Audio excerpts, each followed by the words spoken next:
बिस्मिल्लाहिर्रहमानिर्रहीम। तमाम नाज़रीन और सामीन अस्सलाम वालेकुम।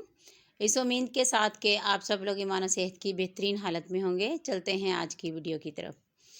कहा जाता है कि जहाँ पे गम व आलम चेहरे पर सजाए रखना इंतहाई शिद्दत गम को ज़ाहिर करता है, वहीं पे अपने चेहरे पे मुस्कुराहट जारी रखना, मुस्कुराहट की अक्कासी करना सुन्नत नबवी है।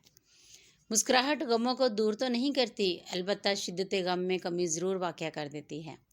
मायूसी के अंधेरों में उम्मीद की किरण पैदा करती है और बंदा अपने खालिक पर किस कदर भरोसा करता है, इसकी अक्कासी करती है।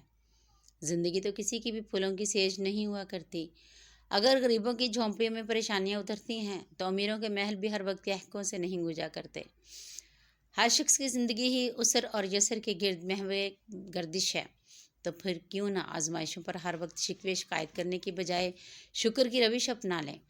हर वक्त गम की तस्वीर बने रहने की बजाय चेहरे पे मुस्कुराहट सजा लें, क्योंकि मुस्कुराहट में इतनी ताकत होती है कि वो दुखी दिलों के लिए मरहम साबित होती है। और ये बात हमेशा याद रखा करें कि वो हस्ती जिनको दुनिया में सबसे ज़्यादा आजमाइशों का सामना करना पड़ा, यानी हमारे प्यारे नबी मुकर्रम सल्लल्लाहु अलैहि वसल्लम, वो लोगों में सबसे ज़्यादा मुस्कुराने वाले थे।